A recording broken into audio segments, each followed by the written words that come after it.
Inilah Sapa Indonesia Malam selengkapnya.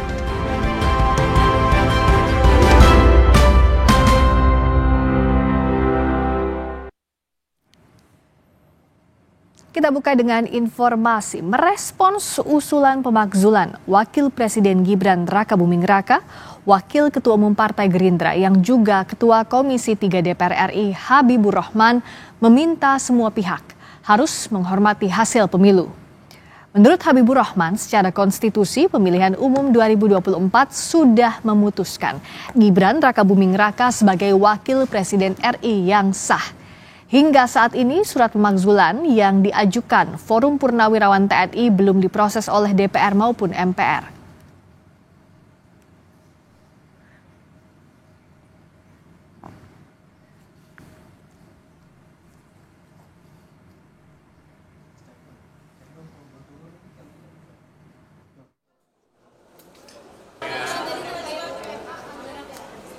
Udah, kita hormati hasil pemilu ya. Yuk.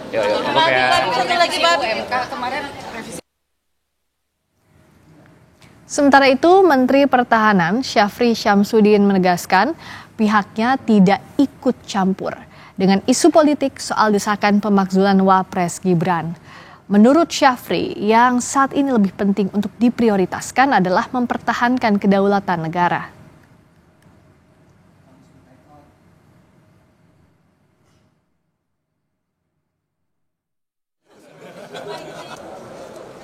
Kita nggak urus politik, ya kita lebih urus bagaimana mempertahankan kedaulatan negara kesatuan Republik Indonesia.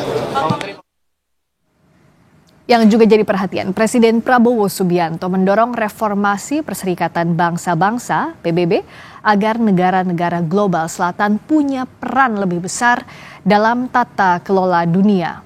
Prabowo menyuarakan hal ini dalam keterangan pers bersama Presiden Brasil Lula da Silva. Dalam keterangan pers di Brasilia, Brasil, Rabu waktu setempat itu, Prabowo menyatakan PBB perlu meningkatkan suara pemain besar baru dalam panggung global. Prabowo menegaskan negara-negara berkembang dengan populasi besar dan ekonomi kuat seperti Indonesia dan Brasil harus terlibat proporsional dalam keputusan internasional.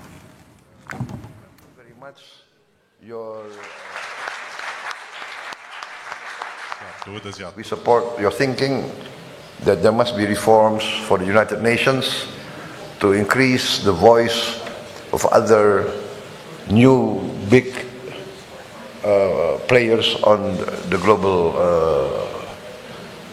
scene. I think we'll have to play a more responsible and leading role, and I think we should combine our efforts, combine our voice to push forward for these reforms. Momen hangat pun terjadi saat Presiden Brasil mengakhiri pidatonya dalam keterangan pers bersama Prabowo Subianto. Lula mengucapkan terima kasih yang dibalas dengan Presiden Prabowo dengan jawaban obrigado atau terima kasih dalam bahasa Portugis.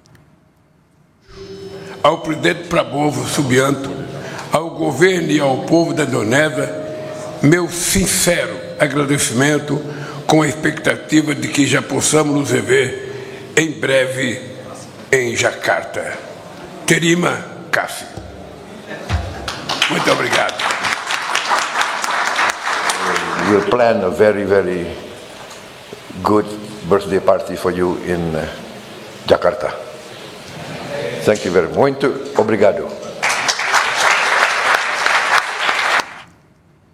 Pusat Pelaporan dan Analisis Transaksi Keuangan atau PPATK mengonfirmasi 500.000 lebih rekening penerima bantuan sosial pemerintah terindikasi terlibat judi daring. Nilai transaksi mencapai hampir 1 triliun rupiah.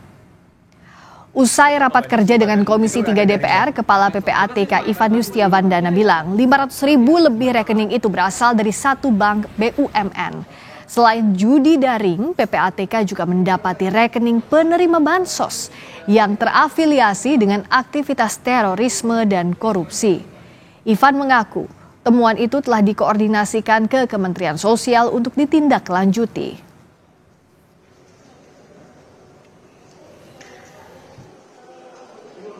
Ya, kita masih baru satu bank ya.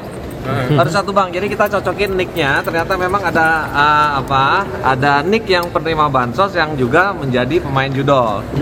Ya, itu 500.000 sekian.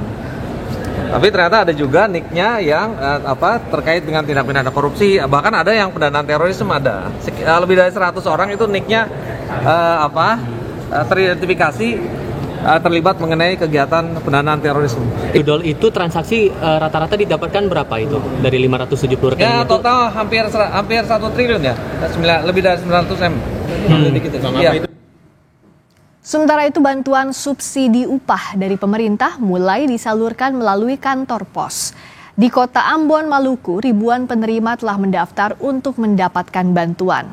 Sebanyak 4.800 pekerja di kota Ambon telah tercatat sebagai penerima bantuan melalui kantor pos cabang utama PT Pos Indonesia Wilayah Maluku dan akan menerima bantuan senilai Rp600.000 per orang. Menurut GM PT Pos Indonesia Wilayah Maluku, total alokasi penerima bantuan di wilayah kerja kantor pos Ambon mencapai 22.299 orang.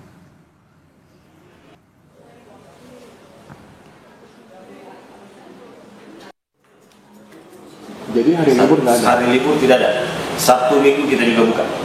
Mulai dari jam untuk Senin sampai dengan Sabtu kita buka dari jam 8 ya sampai dengan jam 9 malam. Oke. Untuk hari Minggu jam 10 sampai dengan jam 6.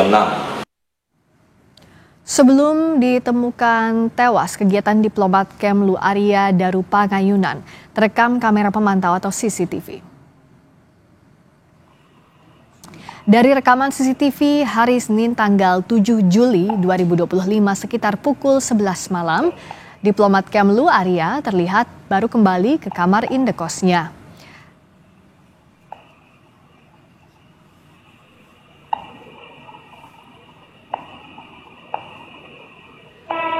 Beberapa menit setelahnya, Arya kembali keluar kamar.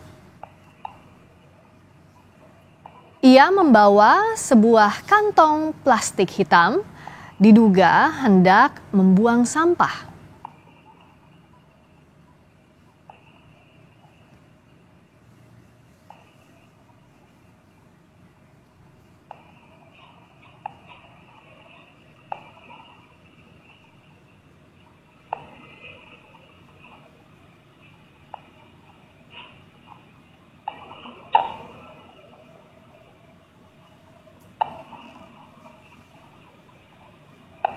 Tak lama, almarhum kembali lagi ke kamarnya setelah terlihat membuang sampah.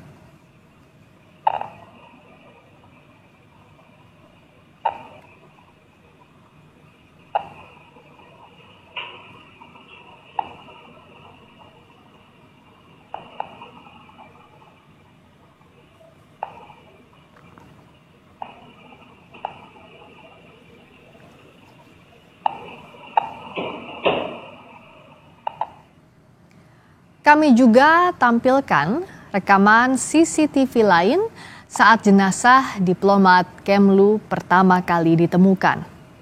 Dengan tenang, dua pria di depan kamar korban mencoba menelepon dan beberapa kali mengetuk pintu kamar untuk mengecek keberadaan korban. Karena korban tak kunjung menjawab, lalu kedua pria itu pun berusaha membuka kamar menggunakan kunci cadangan.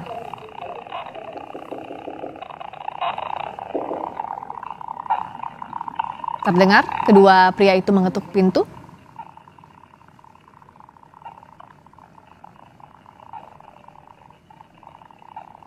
Namun pintu terkunci rapat, alhasil salah seorang pria yang diduga penjaga indekos dengan mudah mencongkel jendela, lalu membuka pintu dari dalam kamar.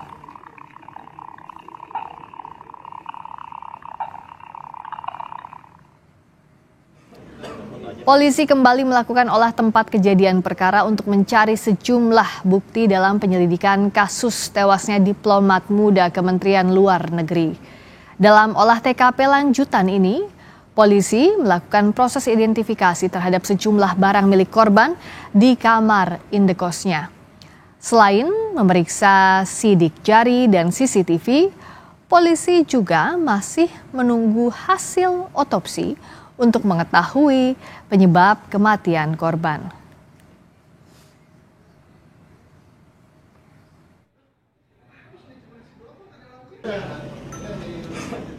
Kita akan lihat hasil otopsi, ya. Kemudian kita akan lihat juga medical record beliau korban, ya kan. Kemudian kita akan cek juga ahli forensik terkait ke beliau dan di dalam sendiri, kan gitu. Akan satukan, akan kita padukan dengan hasil otopsi. Apakah obat-obat ini minum atau gimana, kan gitu kan? Siapanya udah ketahuan belum itu? Belum, masih kan barusan masih diproses.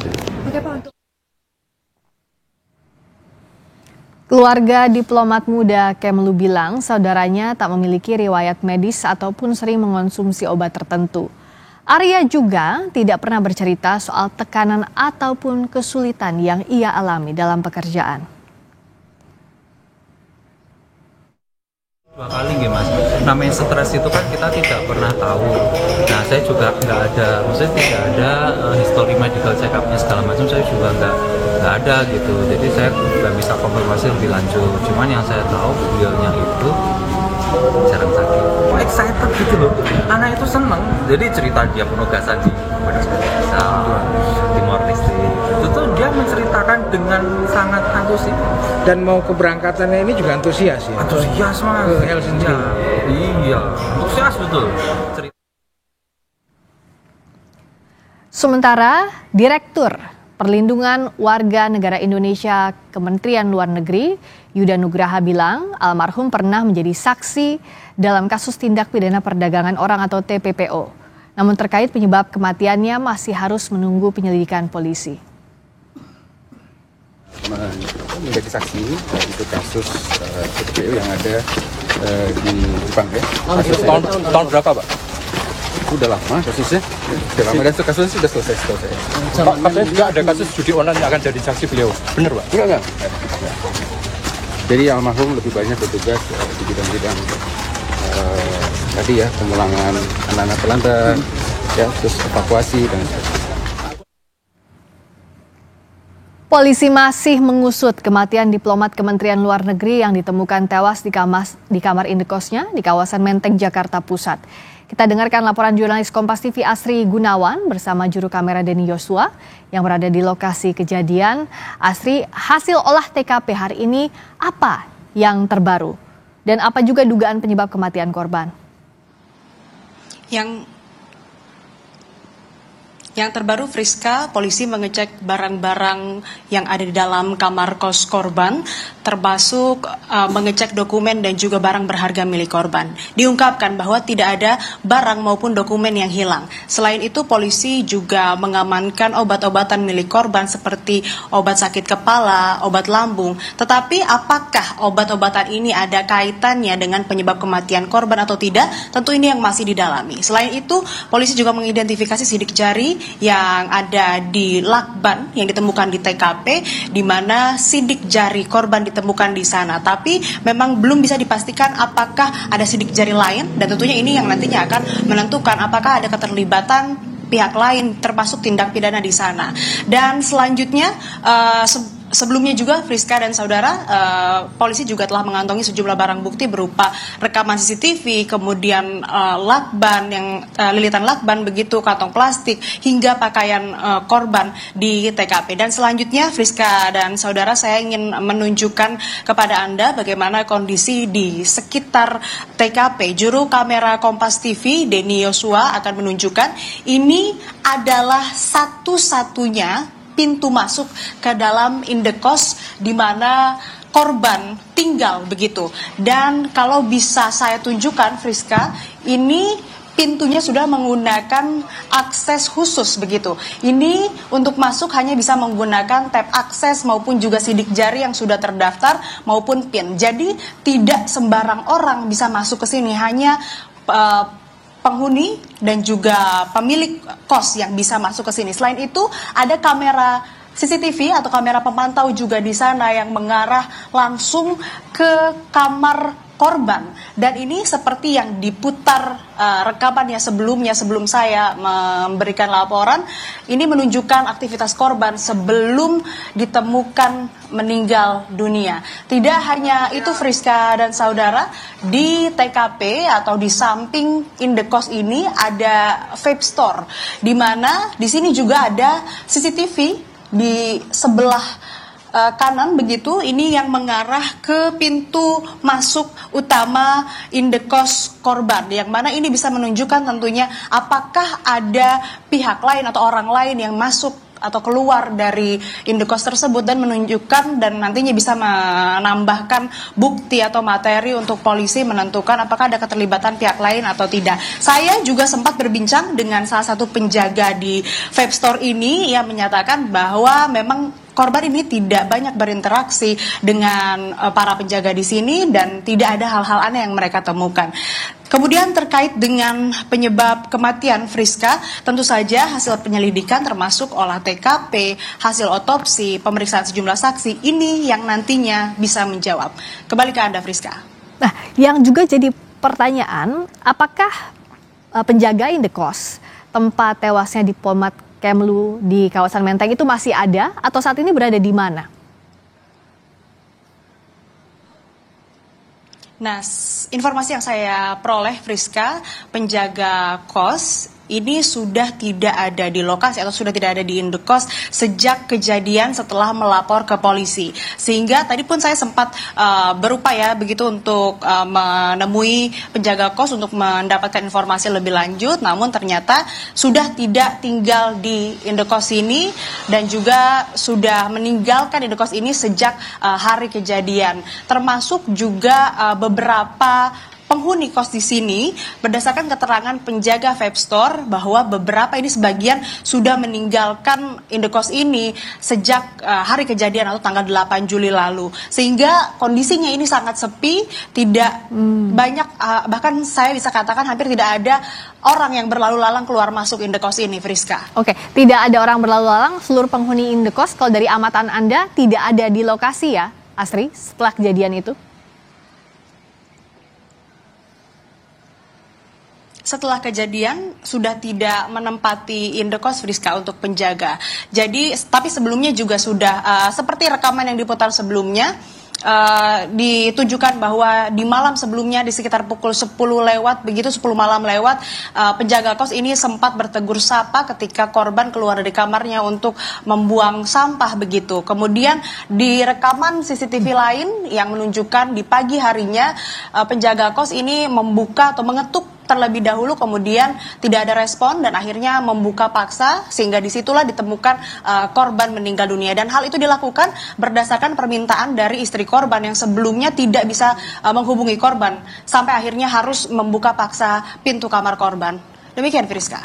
Terima kasih Astri Gunawan dari kawasan Menteng, Jakarta. Olah tempat kejadian perkara dilakukan di indekos tempat tewasnya diplomat Kementerian Luar Negeri. Terima kasih. Kita ke sorotan lainnya, Saudara. Polda Jawa Barat menjadwalkan pemanggilan dan pemeriksaan terhadap selebgram Lisa Mariana besok terkait laporan kasus dugaan video asusila. Kabid Humas Polda Jawa Barat, Kombes Hendra Rohmawan, mengatakan kasus video asusila yang menyeret nama Lisa Mariana ini dilaporkan oleh Asosiasi Advokat Indonesia ke Ditres Siber Polda Jawa Barat. Polisi mengatakan telah mengumpulkan bukti pelaporan. Lisa sebelumnya terlibat perkara perdata saling gugat dengan mantan Gubernur Jawa Barat Ridwan Kamil.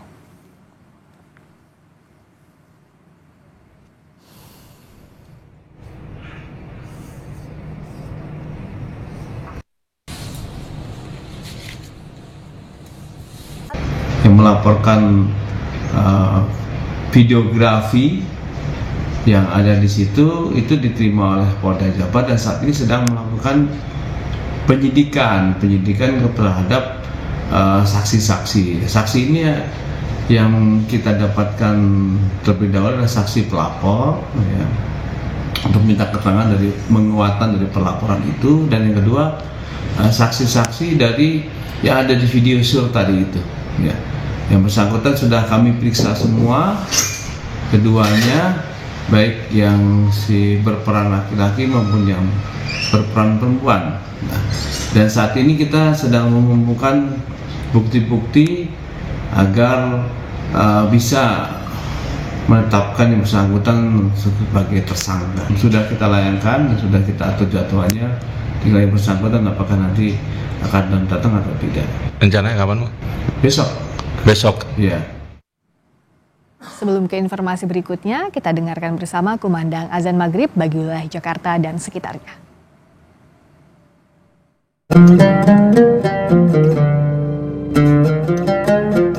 Allahu Akbar, Allahu Akbar, Allahu Akbar,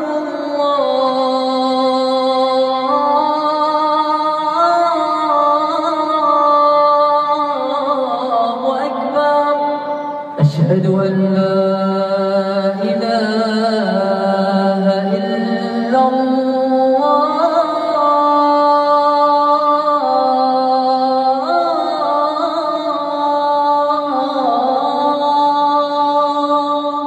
أشهد أن لا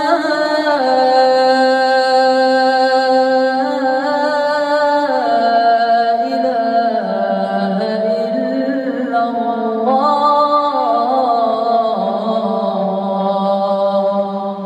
أشهد أن محمدا رسول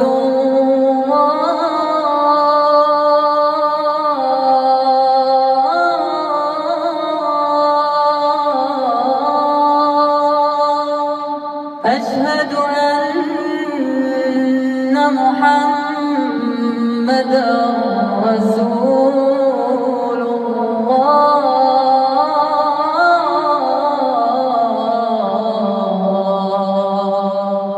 حي على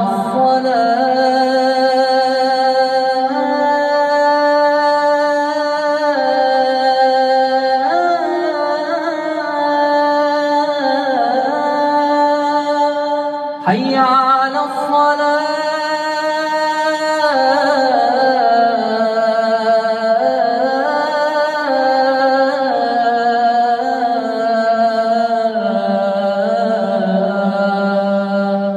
حي على الفلاح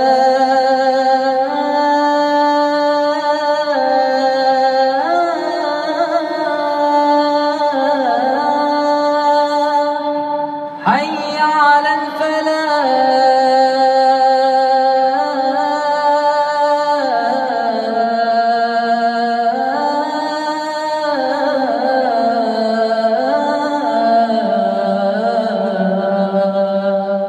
الله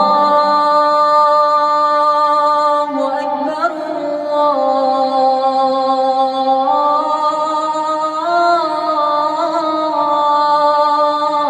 الله أكبر لا إله إلا الله.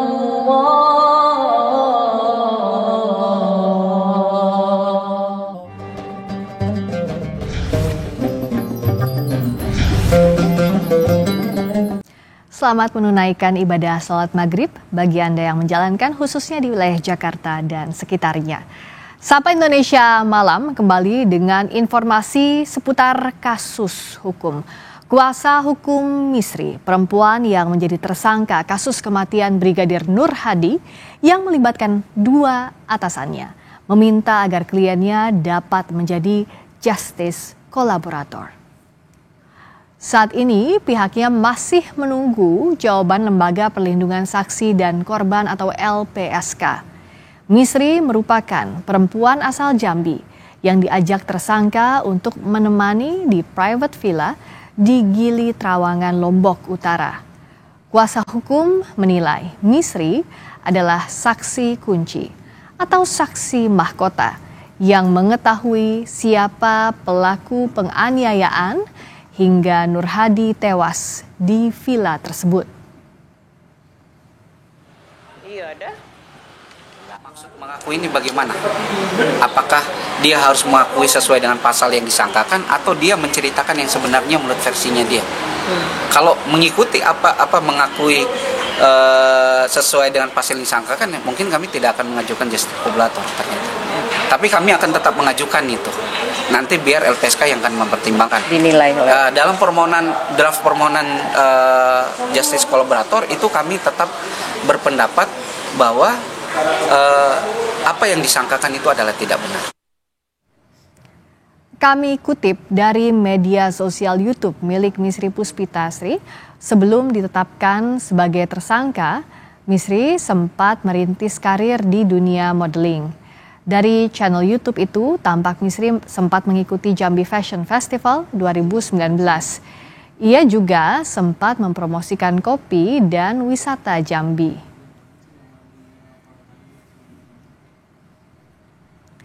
Sementara itu, tim penyidik Mabes Polri turun tangan memeriksa para tersangka di rutan Polda NTB.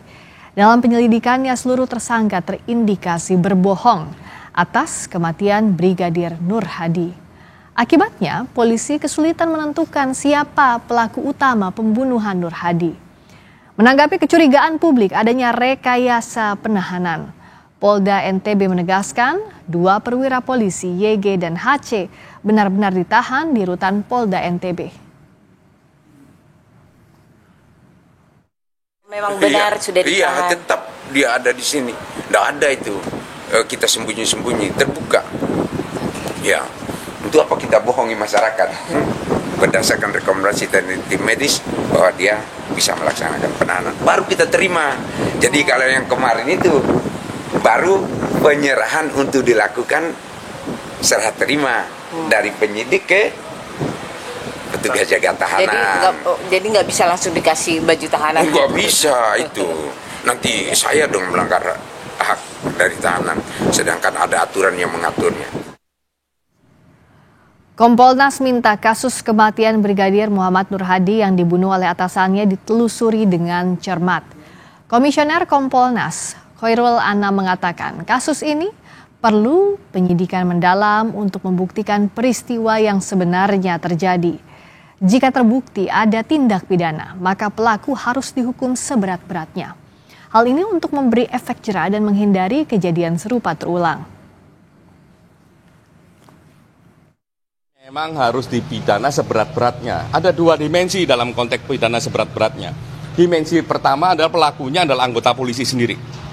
Ya, bagaimanapun juga anggota polisi kita berharap memang tidak melakukan kejahatan karena dia tahu aturan-aturan yang mengatur tidak membolehkan kejahatan sehingga harus ada pemberatan.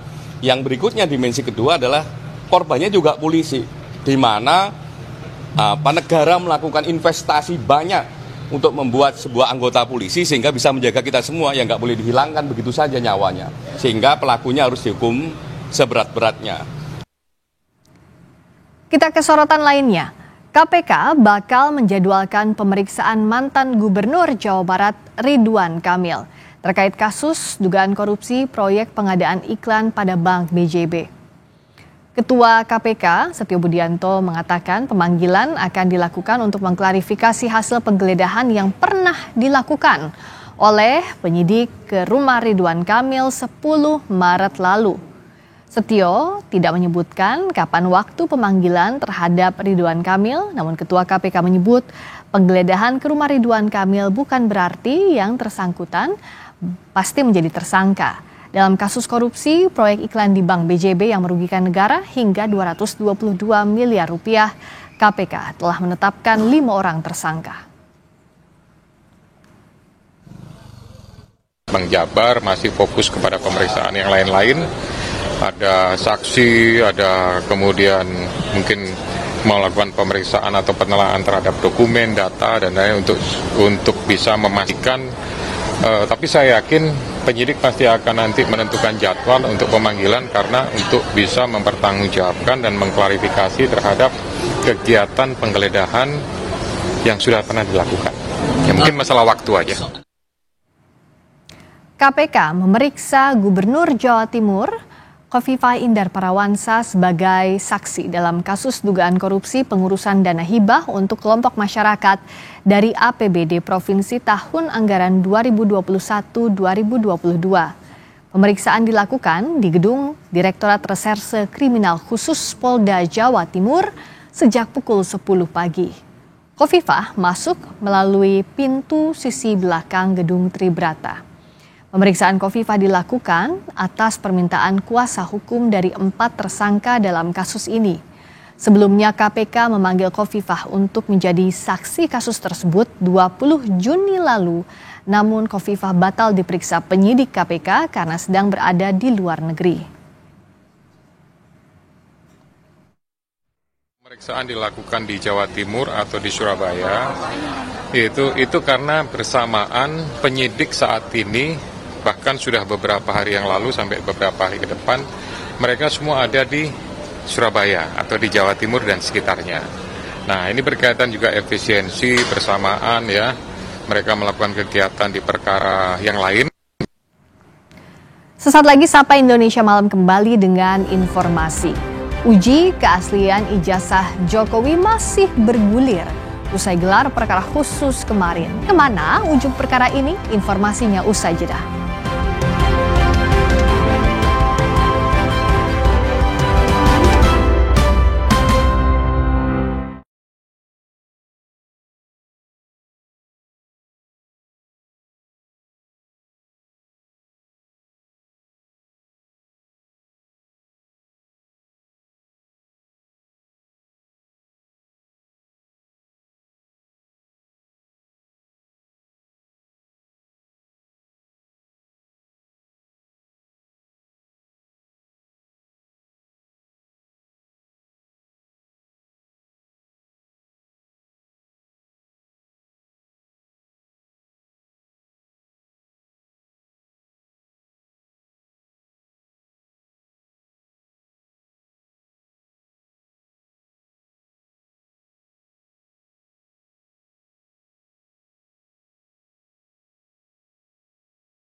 Gelar perkara khusus menguji keaslian ijazah Presiden ke-7 Joko Widodo telah digelar Bareskrim Rabu kemarin. Komisioner Kompolnas Hoirul Anam menyatakan proses gelar perkara khusus ijazah Jokowi sesuai prosedur. Tim pembela ulama dan aktivis TPUA dan pihak Jokowi telah memaparkan bukti serta menjelaskan argumen masing-masing. Bahkan tidak hanya kami, tapi juga teman eksternal yang lain itu dikasih kebebasan untuk bertanya pendalaman lebih dalam. Lah itu menurut saya proses yang kredibel dan penjelasannya bisa diterima. Karena kenapa bisa diterima? Satu, kami tidak hanya diberikan penjelasan informatif, tapi kami ditunjukkan buktinya, kami ditunjukkan bukti prosesnya, dokumentasi prosesnya, kami juga ditunjukkan alat yang digunakan, sehingga itu bisa kami terima. Pelapor dugaan ijazah palsu Jokowi Roy Suryo memastikan ijazah yang sebelumnya disebut identik oleh Bareskrim Polri ternyata tidak identik. Roy menegaskan hal itu terungkap usai membawa bukti dan fakta saat gelar perkara khusus ijazah Jokowi berlangsung. Hasil uji ELA atau error level analysis menghasilkan ijazah Jokowi menunjukkan error pada bagian logo dan pas foto. Artinya pas fotonya diganti, logonya diganti, dan lain sebagainya. Hasil face comparison menghasilkan pas foto di ijazah Jokowi not match, tidak cocok dengan foto yang Jokowi sekarang. Bahkan hasil face comparison menghasilkan pas foto di Jokowi itu cocok dengan foto orang lain. Clear ya? Nah, kemudian ijazah pembanding 1115 miliknya Frono Jiwo, 1116 miliknya almarhum Hari Mulyono, 1117 miliknya Sri Murti Ningsih, itu identik. Tiga itu identik. Tapi yang tiga identik ini tidak identik dengan ijazah 1120 milik Joko Widodo. Sementara analisis digital forensik dari pihak Jokowi Joshua Sinambela bilang pernyataan Roy Suryo CS tidak memiliki dasar. Ia menambahkan ijazah Jokowi merupakan produk analog, bukan produk digital, sehingga pemeriksaannya lebih baik dilakukan secara analog. Jadi karena ijazah ini adalah produk analog, makanya ahli digital forensik nggak ada hubungannya, gitu ya. Nah, jadi apa yang dilakukan oleh analisis yang dilakukan oleh ahli dari pihak penuduh, gitu ya, itu sama sekali tidak berdasar. Misalnya ELA, ya, apa itu ELA? Error level analysis itu hanya bisa digunakan untuk mendeteksi tampering di file-file digital, ya, bukan ijazah fisik. Ya, jadi ketika misalnya ijazah fisik itu difoto, diupload ke internet, gitu ya, kemudian dideteksi adanya tampering atau ada perubahan data di sana, itu tidak bisa dengan ELA karena dia tidak mendeteksi perubahan yang ada di dokumen fisiknya. Dia hanya bisa mendeteksi adanya tampering di dokumen-dokumen digitalnya. Kira-kira seperti itu. Mantan Kepala Bareskrim Susno Duaji menilai gelar perkara khusus oleh Bareskrim telah memenuhi urgensi pembuktian ijazah Jokowi. Susno menyatakan, kini penyelidik harus segera memutuskan dalil yang disampaikan TPUA memenuhi syarat sebagai alat bukti untuk naik ke tahap penyidikan. Satu, bisa saja informasi yang didapat oleh penyelidik itu memperkuat informasi yang disampaikan oleh TPUA. Bisa juga informasinya tersebut adalah membantah apa yang disampaikan oleh TPUA. Yang membantah siapa? Ya UGM jelas membantah dia. Nah, disinilah peran daripada penyelidik, apakah ya dalil yang diajukan TPUA itu memenuhi syarat untuk ditingkatkan menjadi alat bukti. Kalau memenuhi syarat untuk ditingkatkan menjadi alat bukti, maka dia akan meningkat menjadi penyidikan. Tapi kalau tidak memenuhi syarat, maka dia tidak bisa ditingkatkan menjadi penyidikan, hanya informasi saja. Nah, gelar perkara khusus uji keaslian ijazah Jokowi sudah dilewati. Namun jika Bareskrim sebagai pihak penguji tetap menyimpulkan ijazah Jokowi identik, kemana lagi pihak penuding akan membawa kasus ini? Tim Liputan, Kompas TV. Berikutnya kita akan bahas kelanjutan perkara keaslian ijazah Jokowi bersama anggota Kompolnas Yusuf Warshim dan Ahmad Khosinuddin sebagai kuasa hukum pelapor ijazah Jokowi Roy Suryo. Selamat malam Pak Yusuf juga Bang Ahmad. Malam. Saya ke Bang Ahmad dulu. Setelah kemarin gelar perkara khusus, saat ini apa proses yang sudah berlangsung di Bareskrim Polri? Apakah menunggu hasil dari gelar perkara khusus baik itu dengan pelapor, terlapor dan juga internal? Ya, yang jelas kewajiban kami dalam undangan untuk menghadiri gelar perkara khusus sudah kami penuhi. Dan kami dalam proses itu juga sudah mengajukan sejumlah ahli yang sebelumnya merupakan bagian dari ahli dan bukti-bukti yang disampaikan dalam proses Dumas yang saat itu berkaitan dengan dugaan adanya pemalsuan dokumen ijazah Jokowi yang disampaikan oleh TPUA pada 9 Desember 2024 yang lalu. Namun setelah kami mengajukan sejumlah keterangan ahli dan bukti-bukti di dalam proses gelar perkara, memang hari ini proses lebih lanjutnya ada di internal Biro Wasidik Barreskrim Mabes Polri. Tapi yang perlu kami konfirmasi adalah apa yang disampaikan oleh Barreskrim Mabes Polri yang diwakili oleh Juhandadi Rahajapuro dalam forum tersebut sifatnya hanya naratif dan repetisi. Maksudnya adalah apa yang disampaikan tidak lebih dari apa yang selama ini sudah disampaikan kepada media tentang hal-hal yang sudah dilakukan dalam proses penyelidikan yang dilakukan oleh Barreskrim Mabes Polri, sehingga akhirnya Barreskrim Mabes Polri mengumumkan penghentian proses penyelidikan karena adanya hasil tes laboratorium forensik yang menyatakan bahwa ijazah tersebut identik. Namun dalam proses gelar yang disampaikan itu tidak dijelaskan lebih lanjut apa sih pembanding dari dokumen itu, dan yang paling penting adalah semua hanya dalam bentuk narasi, tidak ditunjukkan bukti dan terutama bukti tentang ijazah asli saudara Joko Widodo. Hal-hal yang berkaitan dengan proses prosedur juga tidak terjawab, misalnya proses penyelidikan itu tidak bisa dilakukan tindakan melakukan tes laboratorium forensik dengan melakukan sita dokumen ijazah. Kuasa hukum dari Jokowi berkali-kali menyatakan bahwa dalam proses penyelidikan itu ada perkapolri yang menjadi dasar bolehnya dilakukan sita terhadap dokumen ijazah. Namun prosedur yang ditempuh dalam proses penyelidikan ini yang dilakukan oleh Direktur Tindak Pidana Umum Barreskrim Mabes Polri tidak melakukan proses sita ijazah Joko Widodo untuk melakukan uji laboratorium forensik, melainkan dengan pinjam. Nah, aktivitas pinjam ini kan tidak memiliki legitimasi dari norma, jangankan melalui KUHP yang merupakan acuan dalam hukum acara penyelidikan dan penyidikan tidak pidana, melalui Perkapolri saja tidak dikenal istilah pinjam dokumen, begitu. Bang Ahmad, jadi sebenarnya setelah gelar perkara khusus kemarin, kalau dari penjelasannya Bang Ahmad, masih ada keraguan dari pihak Anda? Ya, ada banyak hal yang berkaitan dengan proses prosedur yang dikaitkan dengan norma peraturan perundangan yang tidak memiliki basis legitimasi. Yang kedua, ada hal-hal yang berkaitan dengan apa yang selama ini menjadi persoalan publik, yang menjadi kritik publik, juga tidak dilakukan penelaahan atau pelurusan begitu. Misalnya soal KKN 85 dan 83 ini kan dua keterangan yang berbeda yang tentu saja fatal dalam proses penyelidikan yang disimpulkan itu dihentikan begitu. Oke, kalau dari Kompolnas, pihak pelapor di Barreskrim Polri ini, Bang Ahmad dan kawan-kawan masih menyebut ada keraguan, Pak Yusuf. Kalau kemarin apa yang didalami oleh Kompolnas, dan apakah keraguan serupa juga dilihat dalam proses gelar perkara khusus itu, Pak Yusuf?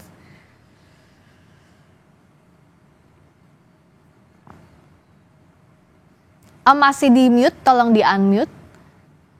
Baik, terima kasih. Jadi kemarin itu rekan kami yang hadir langsung ada 2 komisioner, dan laporan yang kita terima secara resmi bahwa gelar perkara khusus kemarin itu juga tidak hanya dihadiri unsur eksternal Kompolnas, tapi juga ada unsur DPR RI, ada Ombudsman. Artinya ada pelibatan 3 unsur eksternal. Ini kita nilai bahwa gelar perkara khusus kemarin dari pihak penyidik menunjukkan transparansinya. Itu yang pertama. Yang kedua, karena memang sejak awal melalui media ini juga saya menyampaikan ketika dari pihak pengadu merasa berkeberatan, maka pada waktu itu saya sampaikan kalau merujuk kepada Perkap ketika ada keberatan dari pihak pelapor, atasan penyidik bisa memberikan satu ruang untuk dilakukan gelar perkara khusus. Jadi gelar perkara khusus ini kemarin sudah dilakukan, dan laporan dari yang hadir para pihak sudah memberikan penjelasan-penjelasan. Hanya apa yang menjadi keberatan kemarin itu tetap ada dalam catatan tim Kompolnas yang ada di situ, yang disampaikan oleh dari pihak pengadu itu kita catat, dan itu tentu meskipun sementara ini melapor dari tim yang sudah hadir di situ melaporkan bahwa secara prosedur sesuai dengan peraturan perundang-undangan, untuk itu apa yang menjadi keluhan masyarakat tentu Kompolnas tetap meresponnya. Nantinya kita akan lakukan pendalaman. Hanya sekali lagi, apapun yang disimpulkan oleh penyidik itu tetap menjadi kewenangan penyidik, dan itu kita hormati. Hanya dari sisi kewenangan Kompolnas, kita akan menerima saran dan keluhan masyarakat. Jika masih ada keluhan hal-hal yang seperti itu, kami tetap akan mendalami. Tapi sekali lagi, ketika kepastian hukum itu diberikan dan penyidik tetap menyimpulkan bahwa tidak ditemukannya novum, ya itu tetap kita hormati meskipun tidak bisa memuaskan itu. Oke. Nah, dari pihaknya Bang Ahmad, apakah sudah siap kalau hasil, kan pasti hasilnya hanya ada 2, ada bukti baru sehingga ini bisa lanjut, atau gelar perkara khusus ini ada hal-hal yang bisa melanjutkan penyelidikan ke penyidikan, atau berhenti seperti apa yang sudah disampaikan sebelumnya pada saat Puslap 4 menyatakan bahwa ijazah Pak Jokowi identik. Sudah siap dengan langkah-langkah apa selanjutnya, Bang Ahmad? Yang pertama saya luruskan ya, keliru kalau dalam proses gelar perkara khusus itu termasuk di dalamnya membuat telaah terhadap bukti-bukti baru atau novum, itu keliru begitu ya. Ini kan masih berkaitan dengan melakukan evaluasi terhadap proses yang sudah dilakukan oleh Baris Krim Mabes Polri yang melakukan penyelidikan. Bahwa Roy Suryo dan kawan-kawan termasuk bukti itu dimasukkan dalam proses itu karena bukti itu sebenarnya sudah didorong dalam proses Dumas yang dilakukan oleh TPUA ke Baris Krim Mabes Polri. Adapun kalau berkaitan dengan bukti baru misalnya temuan pasar pramuka itu sama sekali belum dibahas dalam proses itu dan memang bukan kompetensi dari proses itu untuk membahas maupun bukti baru. Nah, saya hanya mau mengingatkan bahwa ada hal-hal yang berkaitan norma yang memang belum bisa terjawab, misalkan penghentian penyelidikan yang dilakukan oleh aparat berwenang dasar KUHAP-nya itu apa, karena di dalam KUHAP sendiri penyidik itu kewenangannya menghentikan penyidikan dan produknya adalah SP3 yang dengan itu kita bisa mengajukan permohonan pra-peradilan terhadap SP3. Nah, hal-hal yang berkaitan dengan norma kewenangan termasuk juga administrasi dan substansi itulah yang kemarin sedang digelar kembali dan para pihak memberikan pandangan pendapat terhadap apa yang sudah disampaikan oleh Baris Krim Mabes Polri terhadap kegiatan yang melakukan proses penyelidikan terhadap dugaan ijazah Pak Jokowi. Jadi tidak membahas novum-novum baru, begitu. Jadi tidak membahas soal novum atau tidak dibutuhkankah kalau dari Kompolnas novum untuk melanjutkan kasus ini jikalau hasilnya bertentangan dengan apa yang disampaikan oleh Puslap 4 sebelumnya yang menghentikan soal penyelidikan dugaan ijazah Pak Jokowi. Pak Yusuf melihatnya seperti apa urgensinya dan apa hasil kemungkinan yang harus diterima oleh para pihak? Sementara ini dalam catatan Kompolnas bahwa memang apa yang telah dilakukan oleh penyelidik itu kan sebenarnya sederhana. Ketika pengadu menyampaikan keberatannya terhadap hasil penyelidikan bahwa tidak ditemukannya unsur pidana, maka tentu apa yang diharapkan oleh pengadu, oleh pelapor bahwa penyelidikannya kan tidak dihentikan, artinya masih masih berharap dimungkinkan untuk dilakukan penyelidikan kembali. Nah, tentu kan yang menjadi dasar bagi penyidik ketika membuka kembali penyelidikan sudah pastikan sebagaimana lazimnya ada novum gitu. Nah, untuk sementara catatan dari yang hadir dari pihak Kompolnas di gelar perkara khusus kemarin dan itu sudah menyampaikan kepada kami secara prosedur apa yang dilakukan oleh penyidik sudah sesuai dengan peraturan perundang-undangan. Tapi sekali lagi bahwa Kompolnas ini kan punya kewenangan menerima keluhan apa yang dikeluhkan oleh masyarakat.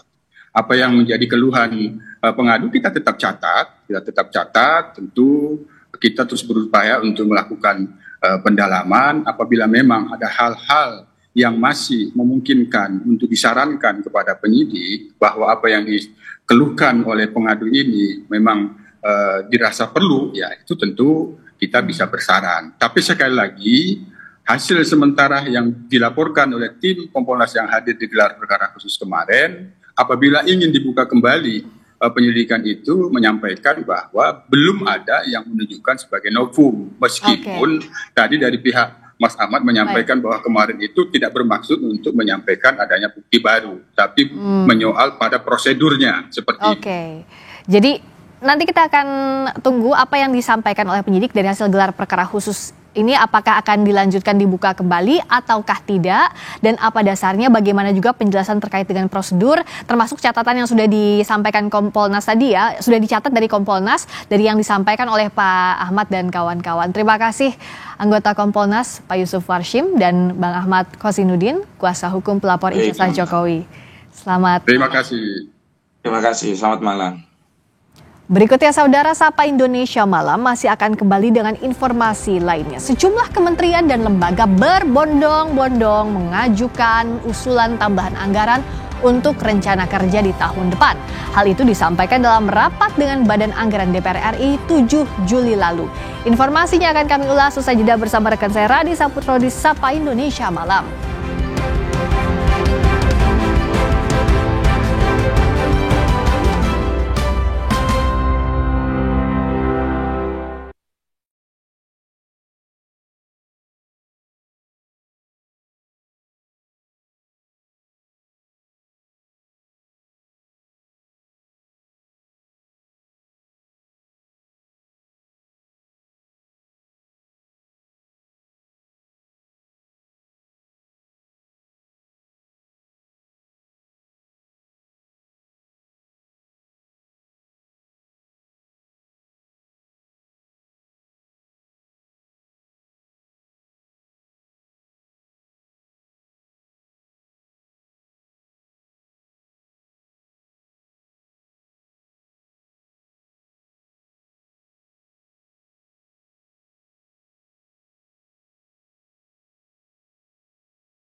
Saudara, sejumlah kementerian dan lembaga berbondong-bondong mengajukan usulan tambahan anggaran untuk rencana kerja di tahun depan. Apakah pengajuan dana tambahan untuk masing-masing kementerian dan lembaga ini akan dikabulkan di tengah efisiensi? 6 Menteri Koordinator Kabinet Merah Putih Presiden Prabowo Subianto menghadiri rapat kerja dengan Badan Anggaran DPR RI pada 7 Juli lalu. Dalam rapat tersebut, para Menteri Koordinator membahas rencana kerja anggaran kementerian lembaga dalam RAPBN 2026 dan rencana kerja kementerian lembaga pada 2026. Mereka meminta tambahan anggaran di kementerian masing-masing kepada DPR RI. Ketua Banggar Said Abdullah menyatakan rapat tersebut masih dalam tahap awal. Dirinya juga mendukung penuh usulan yang disampaikan para Menko. Kewajiban konstitusional kita sebelum nota keuangan memang kita harus bicara dengan pemerintah agar 7 Kemenko yang ada sebagaimana tahun-tahun sebelumnya dibalik keterbatasan fiskal kita tentu secara proporsional kami sungguh-sungguh akan memperhatikan berbagai masukan dan memberikan dukungan penuh terhadap para Menko kita yang hadir hari ini. Setuju Bapak Ibu sekalian? Dalam rapat tersebut, masing-masing kementerian koordinator mengajukan usulan tambahan yang bervariatif. Di mana Menko Polkam mengajukan usulan tambahan dana sebesar 728,8 miliar rupiah, Menko Kumham Imipas mengajukan usulan tambahan anggaran sebesar 100,609 miliar rupiah, Menko Infrastruktur mengajukan usulan tambahan sebesar 200,2 miliar rupiah, Menko Pangan mengajukan 272 miliar rupiah, Menko PMK mengajukan 207,218 miliar rupiah, dan Menko Pemberdayaan Manusia mengajukan 276,1 miliar rupiah. Masing-masing kementerian koordinator memiliki alasan yang berbeda dalam pengajuan usulan anggaran tambahan. Kemenko Politik dan Keamanan mengatakan usulan anggaran tambahan digunakan untuk memaksimalkan fungsi koordinasi dan monitoring evaluasi agar berjalan lebih efektif dan efisien. Dalam rapat dengan Komisi 3 DPR RI, Asisten Utama Bidang Perencanaan Umum dan Anggaran Kapolri, Komjen Wahyu memaparkan kebutuhan anggaran untuk Polri di tahun 2026 sebesar 173 triliun rupiah. Dan setelah diterimanya pagu indikatif tahun anggaran 2026 sebesar 109,6 triliun, maka Polri masih mengalami kekurangan sebesar 63,7 triliun. Dengan rincian belanja pegawai sebesar 4,8 yang diprioritaskan untuk gaji pegawai, rekrutmen personil baru, dan memenuhi kenaikan tunjangan kinerja 80% personil Polri dan ASN.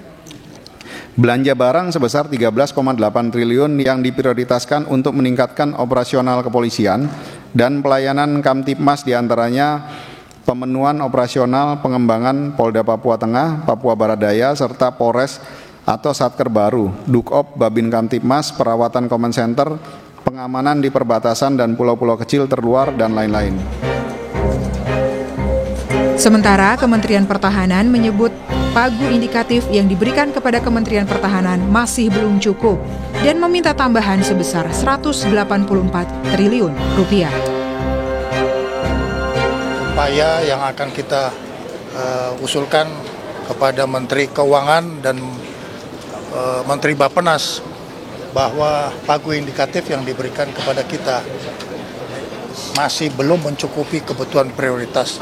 Jadi tadi sudah saya laporkan kebutuhan kita berapa. Tambahannya berapa, Pak? 184 triliun. Selanjutnya, hasil bahasan dari tiap kementerian koordinator dan kementerian di bawahnya beserta lembaga akan disampaikan kepada Presiden Prabowo Subianto. Di tengah efisiensi yang terus digemborkan pemerintahan Prabowo, perlukah penambahan biaya tiap kementerian dan lembaga ditambah sesuai dengan permintaan? Tim Liputan, Kompas TV.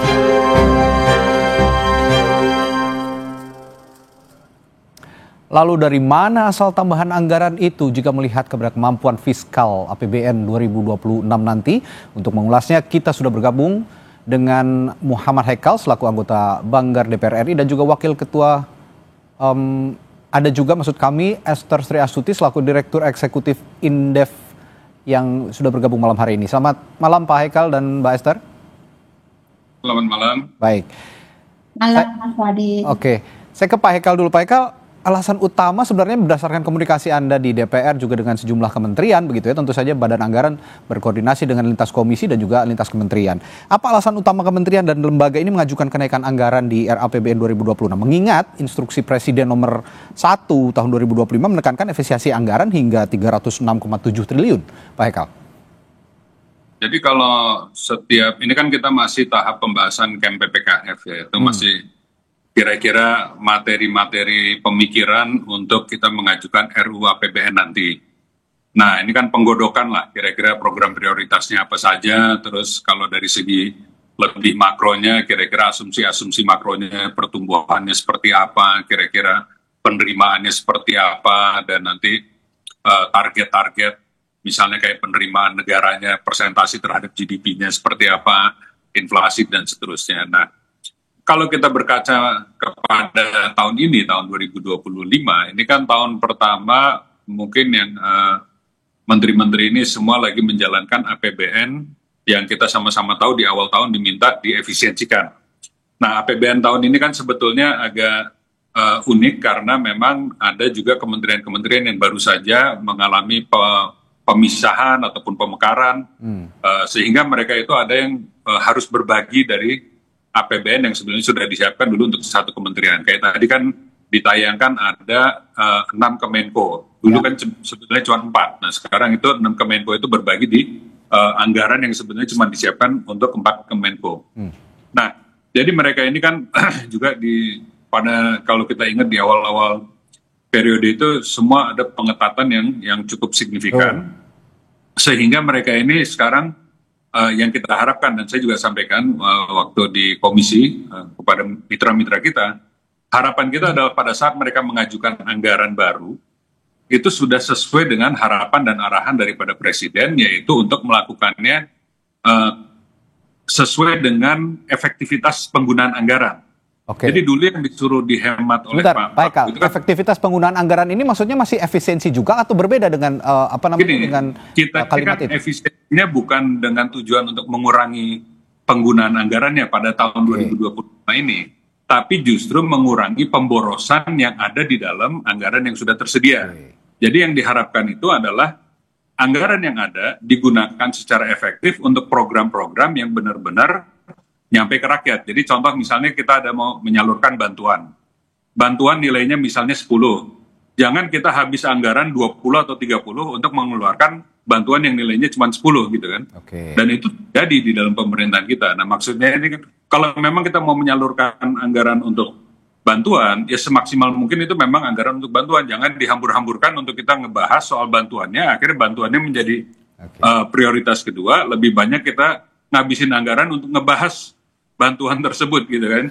Jadi lebih action oriented. Nah yang kedua kan sebagaimana itu diketahui dulu wanti-wanti, tolonglah jangan ada banyak rapat-rapat yang nggak berguna atau kunjungan yang cenderung mungkin sifatnya jalan-jalan gitu kan. Nah jadi bukan tujuannya untuk mengkontraksi daripada belanjanya pemerintah, karena kan kita sama-sama tahu di Indonesia ini belanja pemerintah juga salah satu menjadi pendorong pertumbuhan perekonomian, tapi justru belanja kalau kita pakai jargonnya Kementerian Keuangan ini spending better. Nah itu spending betternya yang harus didorong. Kalau kita bicara buat tahun 2026, target rencana mungkin nanti belanjanya akan APBN-nya malah nambah. Jadi kan kalau kita bicara efisiensi kan justru kita mau kurangin APBN gitu kan, tapi ini malah nambah supaya itu bisa menjadi pendorong dalam kondisi ekonomi yang sedang sulit. Nah, kan kita sama-sama lihat pertumbuhan ekonomi, apalagi sekarang baru aja diumumin soal tarif, ya mungkin tambah berat nih ke depan. Memang jadi fungsi daripada APBN ini harus benar-benar agile dalam membantu mendorong. Nanti saya akan tanyakan juga kalimat yang Anda utarakan tadi, spending better ini apakah juga relaksasi, artinya ada relaksasi efisiensi atau bagaimana? Nanti saya tanyakan soal itu, tapi saya ke Mbak Esther dulu. Di tengah efisiensi, tiap kementerian justru kompak nih Mbak, minta tambahan anggaran. Nah ini menurut Mbak Esther melihat postur APBN sekarang ataupun nanti yang akan diajukan di tahun 2026, apakah ini satu hal yang pantas dilakukan oleh masing-masing kementerian, Mbak Esther? Iya, sebelumnya mungkin saya koreksi ya, bukan efisiensi anggaran tetapi budget relokasi ya. Budget relokasi. Budget relocation ya, karena sebagian besar anggaran kementerian itu di-cut gitu ya, untuk direlokasikan ke program-program pemerintah yang dianggap prioritas. Nah, itu adalah budget relokasi. Kenapa saya tidak katakan itu efisiensi? Ya karena kalau kita lihat utang juga kan malah meningkat gitu kan. Nah, sehingga ini saya katakan ini budget relokasi. Nah, saya sepakat dengan Pak Haikal ya, bahwa yang namanya pemborosan itu memang harus di-cut gitu ya. Namun demikian kita juga harus cermati bahwa dengan meng-cut pengeluaran pemerintah itu akan berdampak pada pertumbuhan ekonomi gitu. Karena salah satu instrumen atau mesin pertumbuhan ekonomi adalah pengeluaran pemerintah. Ketika pengeluaran pemerintah itu di-cut, maka pertumbuhan ekonomi juga akan melambat ya gitu. Oke, kalau Anda melihat postur anggaran 2025 saat ini, nanti juga akan ada RAPBN 2026, secara fiskal, kekuatan fiskal negara, masih ada nggak anggaran tambahan untuk menutup atau mengabulkan permintaan penambahan anggaran di tiap kementerian ini, Mbak Esther?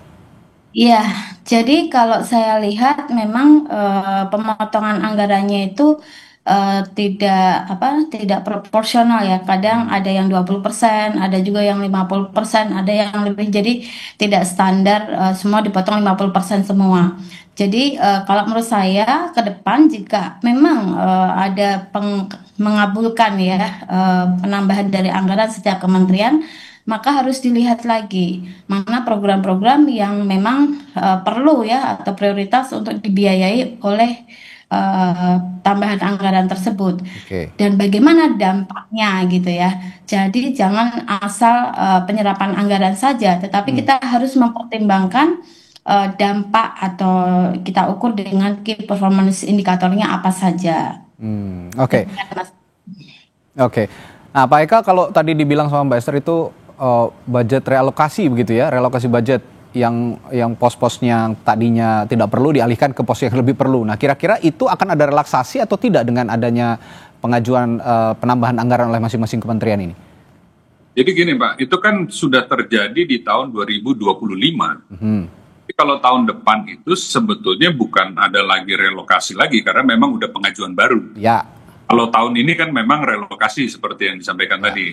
Nah, tapi dalam relokasi efisiensi yang dilakukan, jadi gini, jadi nggak sepenuhnya salah. Efisiensi itu dilakukan di tiap kementerian supaya dana yang dianggap penggunaannya kurang bermanfaat bisa kita relokasi untuk program yang lebih memberikan daya dorong terhadap pertumbuhan ekonomi gitu kan, dampak kepada masyarakat dan bisa bermanfaat. Nah, kalau tahun 2026 harusnya dari awal sudah seperti itu.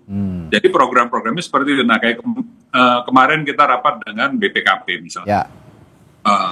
Beliau Pak Ketua BPKP bilang, Pak, kita kemarin travelingnya kalau dibikin nol kita nggak bisa melakukan pemeriksaan loh. Saya bilang, Pak, itu justru keliru. Kita ini bukan mau menurunkan KPI, justru kan itu Bapak sebagai auditor negara, auditornya pemerintah harus pergi keliling untuk memeriksa subjek-subjek, objek-objek yang perlu diperiksa oleh BPKP. Jadi kalau melakukan pemeriksaan harus dari kantor, misalnya melalui Zoom, ini kan efektivitasnya malah kurang. Justru malah kita bisa mengalami kerugian atau pemborosan di lapangan karena kita melakukan misdiagnosa atau mistreatment terhadap perlakuan BPKP. Nah, makanya kita bilang, Pak, Bapak ajukan sesuai dengan kebutuhan lembaga Bapak untuk mencapai kinerja yang paling benar. Tapi yang tidak diperlukan, di seremonial itu tidak diperlukan. Bahwa mereka harus meningkatkan kinerjanya, itu kan tetap kita pacu untuk meningkatkan. Dan ini Pak, kalau soal pengajuan tambahan, saya rasa di setiap tahun, saya udah periode ketiga ini di DPR, itu selalu ada pengajuan periode, setiap tahun, setiap kementerian itu mengajukan selalu lebih, ya namanya lagi minta gitu kan. Namanya lagi minta, nanti kita rasionalisasikan kan. Artinya Pak Ekal belum tentu itu direstui juga begitu ya pengajuan itu?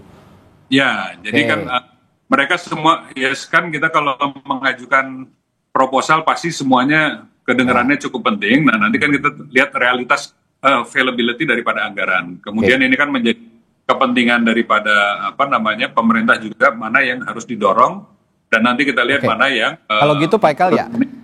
Kalau gitu Pak, pemerintah mana yang punya daya dorong dan efektivitas sesuai dengan program yang kemarin kan sudah temanya adalah swasembada pangan, swasembada energi, hilirisasi dan produktivitas kemandirian dan lain-lain. Oke, kalau gitu pertanyaan saya selanjutnya di APBN 2026, meskipun ini masih pengajuan gitu, kira-kira sudah ada gambaran fiskal tidak di tahun depan mengacu dari performa pendapatan negara misalnya, dari pajak dan lain-lain di tahun 2025. Apakah nanti akan menutup usulan tambahan anggaran yang diajukan misal pun itu ada kenaikan begitu? Karena saya melihat juga anggaran penambahan pengajuannya sangat-sangat fantastis. Tadi jadi di berita yang kita sampaikan Polri mengajukan 60 triliun lebih begitu. Di Kemenhan juga 184 triliun. Dan ini saya melihat berita juga BGN mengusulkan anggaran makanan bergizi gratis ditambah jadi 335 triliun di 2026. Ini bicara soal program prioritasnya Presiden Pak Prabowo ya. Nah, bagaimana tuh? Sudah ada gambaran postur fiskal tahun depan? Ya, kalau gambarannya sih ada ya. Itu tapi kan sekarang kita masih banyak bicaranya kalau masih tahapan KMPPKF itu semuanya masih tahapan range. Kayak kita bicara soal range pertumbuhan. Range target penerimaan, target daripada penerimaan negara, penerimaan perpajakan, kita kan masih pakai persenan. Nah, ini nanti angka-angka ini akan lebih mengerucut pada saat nota keuangan sudah diajukan pada bulan Agustus nanti. Nah, itu baru kita finalin angka-angkanya. Tapi kalau menurut saya kasih kisi-kisinya itu tadi, insya Allah APBN kita akan bertumbuh, gitu kan? Dengan dia bertumbuh, mengikuti juga GDP kita. Nah, tinggal angka pertumbuhannya berapa, gitu kan? Kalau kita yakin pertumbuhan kita bisa lebih agresif, tentu kan angka penerimaan negara semua akan meningkat, otomatis daya dorong APBN-nya akan lebih kuat. Baik, terakhir ke Mbak Esther. Mbak Esther, kalau kata Pak Hekal optimistis, APBN kita akan bertumbuh, apakah pendapat yang sama keluar dari Anda? Iya, kalau kemarin kan beberapa hari yang lalu kan sudah dikeluarkan pernyataan oleh Menteri Keuangan bahwa pertumbuhan ekonomi akan dikoreksi gitu kan, maksimal 5,0% gitu kan. Jadi realistisnya mungkin bisa kurang dari itu. Nah, ini harus dipikirkan lagi oleh pemerintah karena cutting anggaran di beberapa kementerian dan lembaga negara ini memang sangat berdampak ya pada pertumbuhan ekonomi. Jadi ke depan mungkin kalau untuk tambahan anggaran ya monggo saja dialokasikan, tapi harus berdasarkan apakah program ini memang berdampak dan punya multiplier effect yang cukup lebih besar, dampaknya jangka panjang gitu. Baik. Jadi kalau mau mengajukan penambahan anggaran ya kalau singkatnya kalau saya simpulkan ya tingkatkan dulu dong kinerja program-program pemerintah untuk meningkatkan pertumbuhan ekonomi termasuk program-program yang menyejahterakan rakyat. Baik, terima kasih Pak Hekal dan Mbak Esther sudah berbincang di Sapa Indonesia Malam berbagi perspektifnya malam hari ini. Sampai jumpa lagi, selamat malam. Selamat malam, terima kasih. Terima kasih. Sehat selalu Mas Radi, Pak Baik, Eka. terima kasih. Saudara, setelah jeda, polisi masih mengusut kematian diplomat muda Kementerian Luar Negeri yang ditemukan tewas di kamar indekosnya. Kami punya ulasannya setelah jeda di Sapa Indonesia Malam bersama keluarga korban.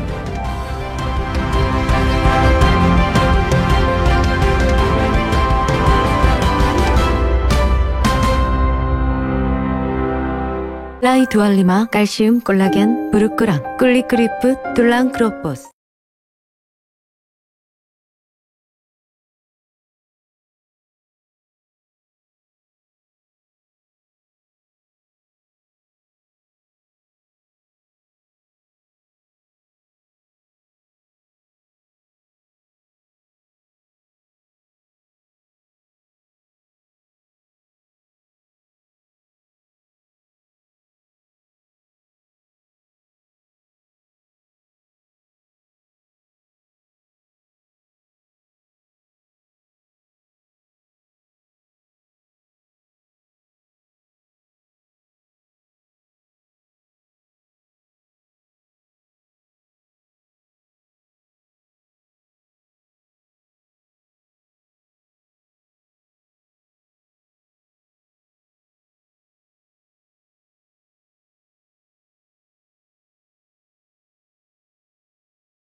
Saudara, sebelum ditemukan tewas, kegiatan diplomat Kementerian Luar Negeri Arya Daru Pangayunan terekam kamera pemantau atau CCTV.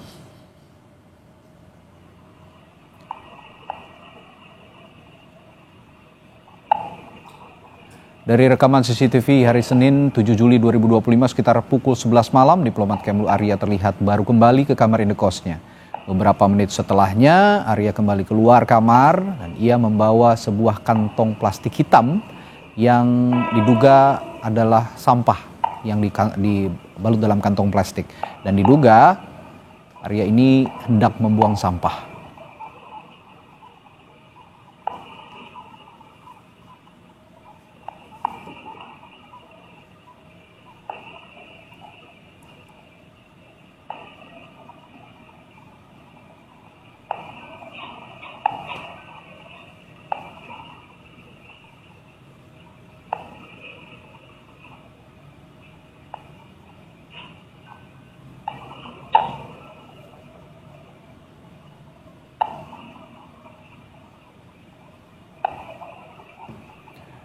Nah, tidak lama kemudian almarhum kembali lagi ke kamarnya.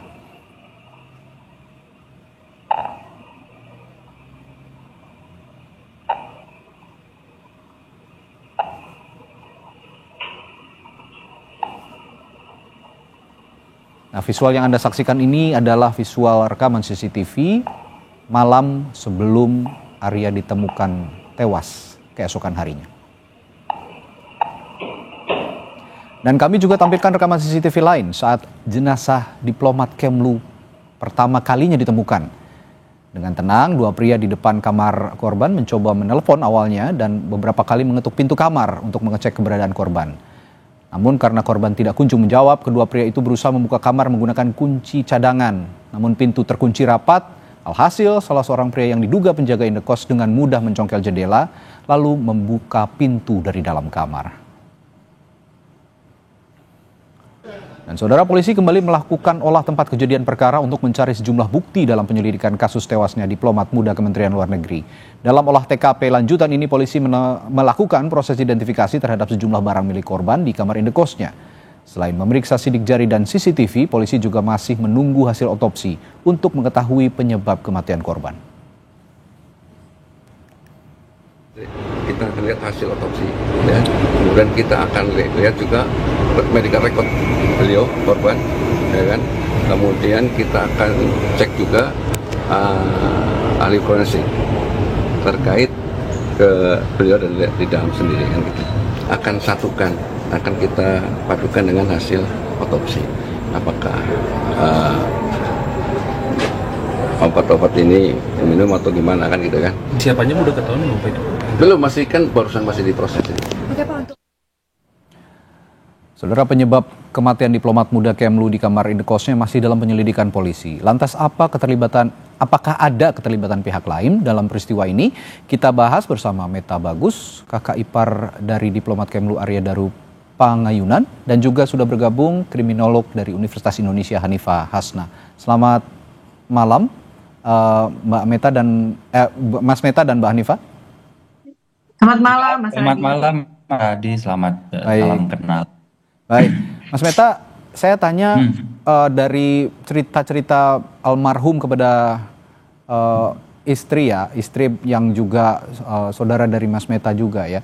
Ini meskipun pintu terkunci dari dalam, ada nggak tanda-tanda kekerasan fisik? Ataukah pada saat keluarga menerima kabar, apakah masih mungkin ada keterlibatan pihak ketiga dalam peristiwa tewasnya almarhum ini? Baik Mas Radi, kalau kami melihat dari dari sejauh kami mengenal korban, kami itu tidak ada pikiran negatif mengenai apapun ya. Sorry, dengan almarhum, kami tidak ada pikiran negatif mengenai apapun. Jadi ya terang kami tidak bisa berkomentar lebih lanjut, selain kami cukup shock ya, sangat shock bahkan lebih tepatnya dengan adanya peristiwa ini. Gitu. Ada juga kah komunikasi ataupun informasi yang disampaikan kepada pihak keluarga, indikator forensik yang memang menurut pihak berwajib atau polisi perlu diperiksa untuk menyingkirkan hipotesis bahwa ini adalah peristiwa, mohon maaf, pembunuhan begitu misalnya? Sampai sejauh ini kami menghormati proses hukum yang sedang berjalan, Mas Radi. Perihal itu mungkin kan sudah ada pihak berwenang yang lebih bisa menjelaskan dengan baik. Begitu, Mas? Oke. Nah, ini kalau saya dengar juga ceritanya bahwa almarhum ini memiliki riwayat kesehatan tertentu begitu ya, seperti gangguan asam lambung, kolesterol. Tapi di luar itu apakah ada masalah psikologis yang menyangkut almarhum pada saat sebelum ditemukan meninggal dunia? Tidak ada sama sekali. Tidak ada sama sekali. Saya kenal dengan almarhum itu sudah dari SD, Mas. Sepanjang saya kenal dengan almarhum dari SD, saya belum pernah sekalipun ketemu almarhum marah, Mas. Pembawaannya ceria, supel, mudah sekali bergaul dengan orang, menyenangkan, Pak. Kurang lebih begitu, Mas. Artinya dengan profil almarhum seperti itu dan kejadian ini, keluarga mohon maaf juga menerima dengan apa yang saat ini sudah sementara ini disimpulkan oleh pihak berwajib, ataukah ada kecurigaan lain? Kembali lagi kami menghormati proses hukum. Hanya menunggu dulu ya. Jalan. Oke, menunggu dulu. Oke, kalau gitu saya ke Mbak Hanifah. Mbak Hanifah, kalau melihat profil korban atau profil almarhum yang sudah dipaparkan tadi oleh Mas Meta, Anda punya analisis sementara bahwa peristiwa ini arahnya kemana kira-kira? Kalau saya melihat dari temuan bahwa pintu itu terkunci dan tidak ada tanda-tanda kekerasan fisik, apakah mungkin ada keterlibatan pihak ketiga gitu ya? Sebetulnya sangat mungkin, karena dalam kriminologi modern ketiadaan luka fisik dan ruangan yang terkunci dari dalam itu tidak otomatis menyingkirkan keterlibatan pihak ketiga. Banyak sekali pelaku kejahatan itu yang canggih banget menggunakan metode-metode yang meninggalkan kekerasan terbuka ya. Sehingga layaklah kita itu menganggap bahwa ini ada kemungkinan rekayasa gitu ya. Karena mereka biasanya menggunakan teknik pengalihan, racun atau obat penenang atau bahkan staging. Staging itu adalah rekayasa ketika terjadi pembunuhan, gitu ya. Jadi bisa jadi ini staging bunuh diri pasca pembunuhan, gitu. Jadi korban mungkin sudah dilakukan kekerasan sampai kehilangan nyawa, baru dibuat skenario seolah-olah dia mengalami bunuh diri, gitu ya. Nah, kamar terkunci ini bisa juga dibuat sedemikian dengan trik tertentu, gitu ya. Termasuk alat-alat yang menarik kunci dari luar setelah ditutup. Artinya, meski terlihat seperti bunuh diri atau kematian alami, jadi tidak menutup kemungkinan terhadap kemungkinan rekayasa tadi itu. Ini kan almarhum ini ditemukan meninggal dunia, sebenarnya kondisinya dalam tanda kutip tidak wajar begitu ya, karena ada lakban yang menutupi wajah begitu kalau ceritanya dari pihak berwajib. Nah, ini saya juga ingin melihat hipotesis Anda, analisis Anda yang terjadi yang dialami oleh almarhum ini, apakah normal atau tidak? Saya akan tanyakan itu nanti setelah jeda di Sapa Indonesia Malam. Tetaplah bersama kami.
Kita kembali membahas penyebab kematian diplomat muda Kemlu di kamar indekosnya bersama dari kakak ipar dari almarhum, ada Mas Meta Bagus dan juga ada kriminolog Hanifah Hasnah. Saya tadi ke Mbak Hanifah bertanya seperti ini.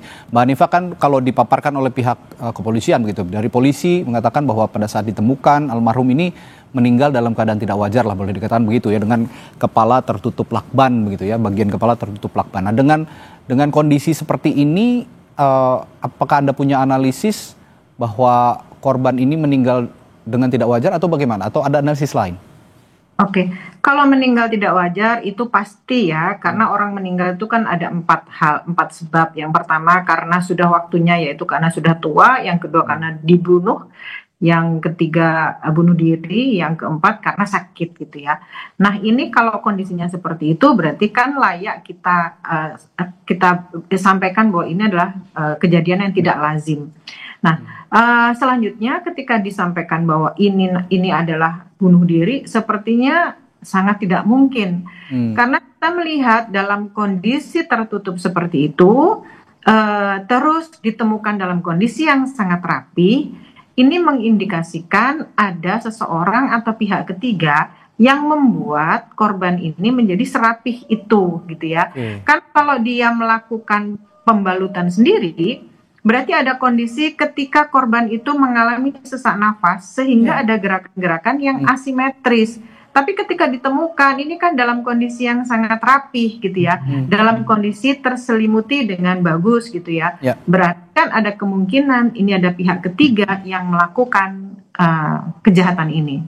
Oke, saya kembali ke Mas Meta. Mas Meta, almarhum pernah cerita nggak bahwa dia ini kan aktif begitu ya, menangani isu-isu perlindungan WNI, dan konon almarhum ini juga pernah menjadi saksi dalam kasus TPPO begitu. Pernah cerita nggak soal itu, ada masalah dalam pekerjaannya melakukan tugas perlindungan WNI begitu? Selama saya kenal dengan almarhum itu, almarhum tidak menceritakan mengenai pekerjaannya, Mas. Yang dia ceritakan itu bagaimana excitement dia ketika dia sedang bertugas, fotografi, snorkeling, jalan-jalan dan lain sebagainya. Always happy things yang dia ceritakan, always.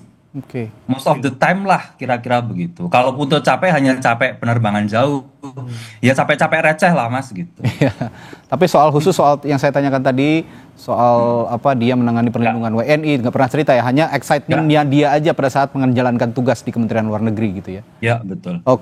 Nah kalau gitu Mbak Hanifah, mengingat korban ini adalah diplomat yang cukup vokal gitu ya dalam isu perlindungan WNI dan TPPO, human trafficking begitu ya. Apakah ada potensi motif terkait pekerjaannya ini nggak, Mbak Hanifah?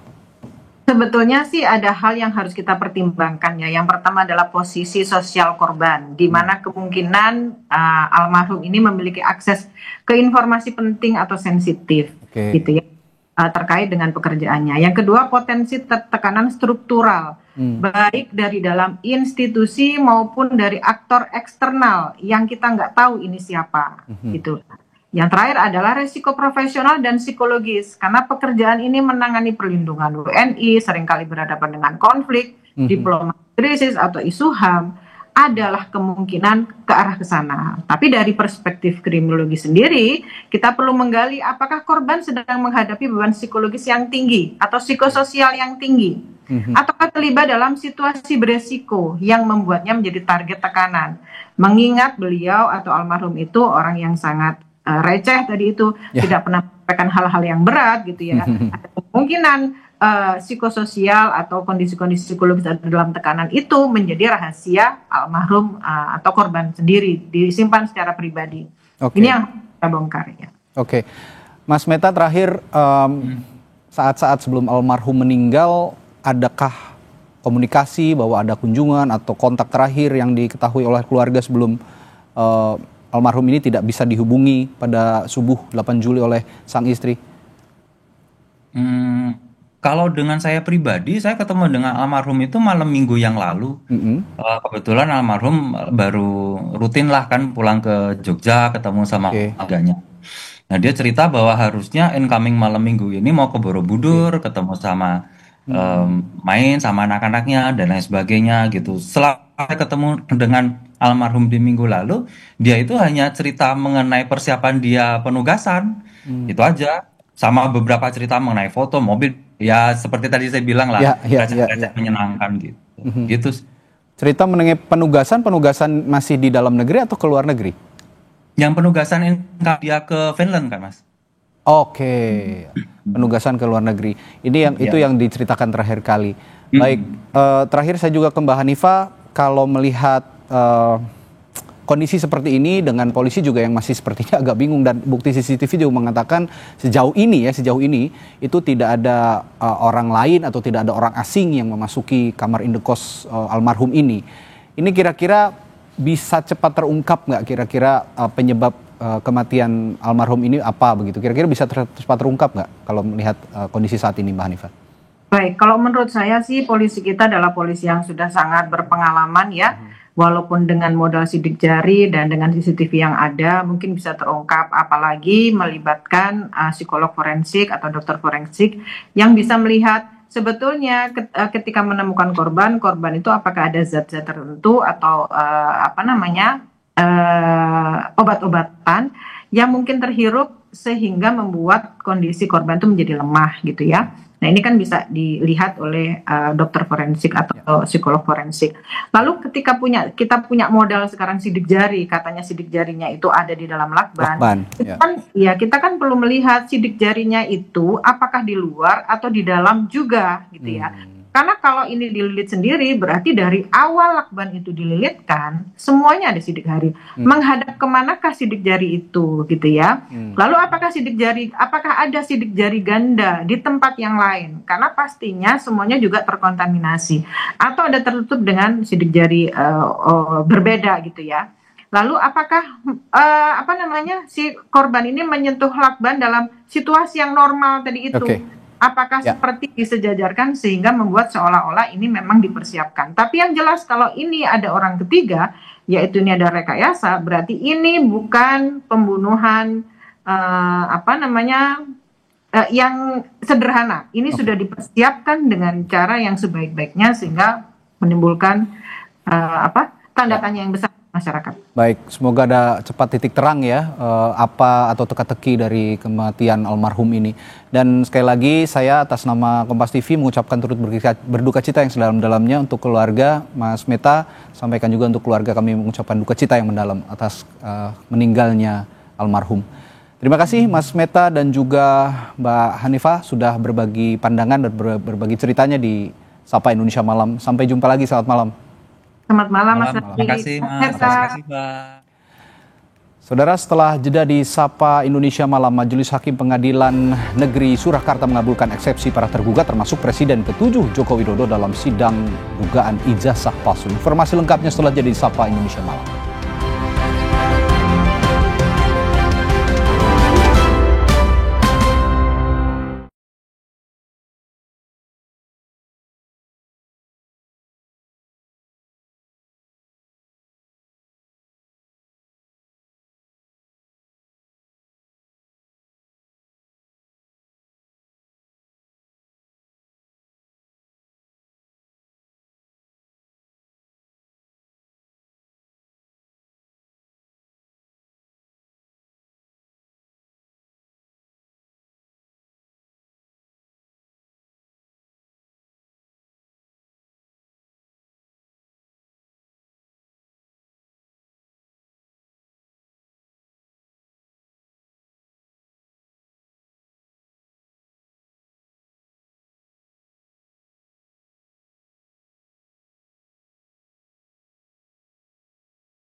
Saudara, Majelis Hakim Pengadilan Negeri Surakarta, Jawa Tengah mengabulkan eksepsi para tergugat termasuk Presiden ke-7 Republik Indonesia Joko Widodo dalam sidang gugatan ijazah palsu. Atas keputusan ini, persidangan kasus ini dihentikan dan dinyatakan selesai.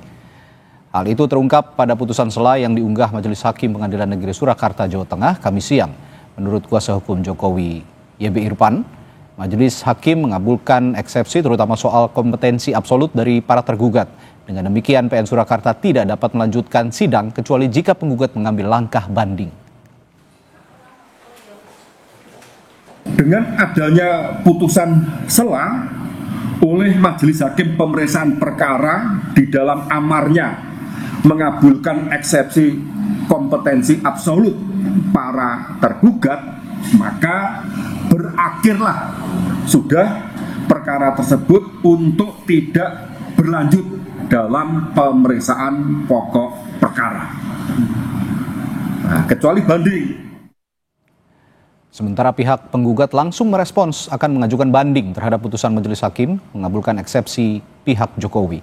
Banding itu akan diajukan dalam waktu 14 hari. Atas 3 bunyi putusan itu, saya menyatakan yang pertama itu bukan kiamat, ya. Yang kedua pasti kami ajukan banding, dan yang ketiga, ya, saya ingin sampaikan berarti sampai hari ini ada semacam skenario tidak akan pernah membawa ijazah dari tergugat. Beralih ke sorotan lain, Sekjen PDI Perjuangan Hasto Kristianto hari ini bacakan nota pembelaannya di depan Majelis Hakim Pengadilan Tipikor Jakarta Pusat. Dalam pledoinya, Hasto menyebut kasusnya merupakan rekayasa hukum dan syarat muatan politis. Dalam pledoinya, Hasto menyebut dirinya dikriminalisasi lantaran terlalu kritis terhadap putusan MK nomor 90 tahun 2023. Hasto juga menyebut nama Presiden ke-7 Joko Widodo dan Wakil Presiden Gibran Rakabuming yang dipecat dari Partai Demokrasi Indonesia Perjuangan pada tahun 2024. Pekan lalu, Jaksa Penuntut Umum KPK menuntut Sekjen PDI Perjuangan ini hukuman penjara selama 7 tahun atas dakwaan suap dan perintangan penyidikan kasus pergantian antar waktu atau PAW anggota DPR RI Harun Masiku. Kasus Harun Masiku ini diproses kembali, tidak bisa dipungkiri latar belakangnya yang terkait dengan sikap kritis saya yang saya sampaikan selaku Sekjen Partai. Begitu banyak suara civil society yang menyatakan bahwa proses hukum yang saya alami akibat sikap yang terlalu kritis terhadap putusan MK nomor 90 2023 dan pembelaan terhadap demokrasi, supremasi hukum, dan keteguhan di dalam menjaga konstitusi dengan menolak perpanjangan masa jabatan presiden dan masa jabatan presiden 3 periode. Saudara, Polda Jawa Barat akan memeriksa selebgram Lisa Mariana besok soal laporan kasus dugaan video asusila. Kami segera kembali dengan informasi.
Saudara, Polda Jawa Barat menjadwalkan pemanggilan dan pemeriksaan terhadap selebgram Lisa Mariana besok terkait laporan kasus dugaan video asusila. Kabid Humas Polda Jabar, Kombes Hendra Rohmawan, mengatakan kasus video asusila yang menyeret nama Lisa Mariana ini dilaporkan oleh Asosiasi Advokat Indonesia ke Ditres Siber Polda Jawa Barat. Polisi mengatakan telah mengumpulkan bukti pelaporan. Lisa sebelumnya terlibat perkara perdata saling gugat dengan mantan Gubernur Jawa Barat Ridwan Kamil. Melaporkan videografi yang ada di situ itu diterima oleh Polda Jabar dan saat ini sedang melakukan penyidikan terhadap saksi-saksi. Saksi ini yang kita dapatkan terlebih dahulu.